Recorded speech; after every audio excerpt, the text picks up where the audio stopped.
മോളെ കാളിയെ, ഇതാരാ വരുന്നു നോക്കിയേ.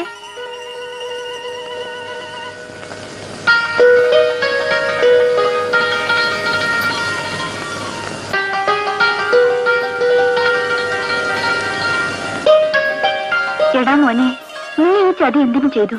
നിനക്കിവിടെ എന്താണൊരു കുറവ്? ഞാൻ തേടുന്നത് ഇവിടെ നിന്നും കിട്ടില്ലമ്മേ. മോളെ കാളി, നോക്കി നിൽക്കാതെ അവൻ എന്തെങ്കിലും കഴിക്കാൻ എടുത്തോണ്ടെന്ന് കൊടുക്ക്.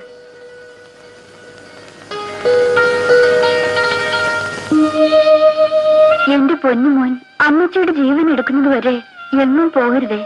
നിന്റെ കൈകൊണ്ട് വെള്ളം കുടിച്ചു വേണം എനിക്ക് കണ്ണടയ്ക്കാൻ.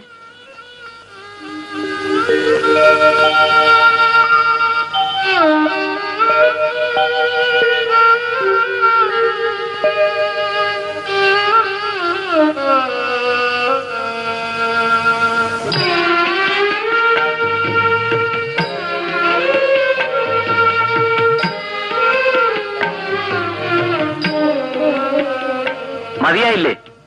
ഇനിയെങ്കിലും നിനക്ക് ഈ വീട്ടിൽ നിന്റെ ഭാര്യയോടൊപ്പം സന്തോഷമായി ജീവിച്ചുകൂടെ? അങ്ങനെ പറയരുത്.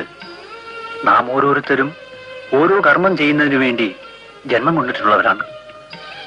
എനിക്ക് ജന്മം തന്ന പുണ്യാത്മാക്കളാണ് നിങ്ങൾ. എന്റെ കടമകൾ നിർവഹിക്കാൻ എന്നെ അനുവദിക്കൂ. നീ കരയാതിരിക്കൂ.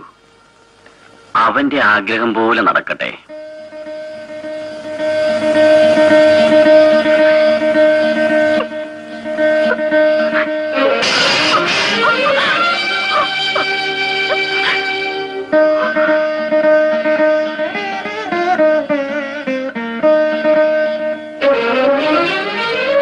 അവൻ അസാധാരണനാണ് കുട്ടി. അവനെ തടഞ്ഞിട്ട് കാര്യമില്ല.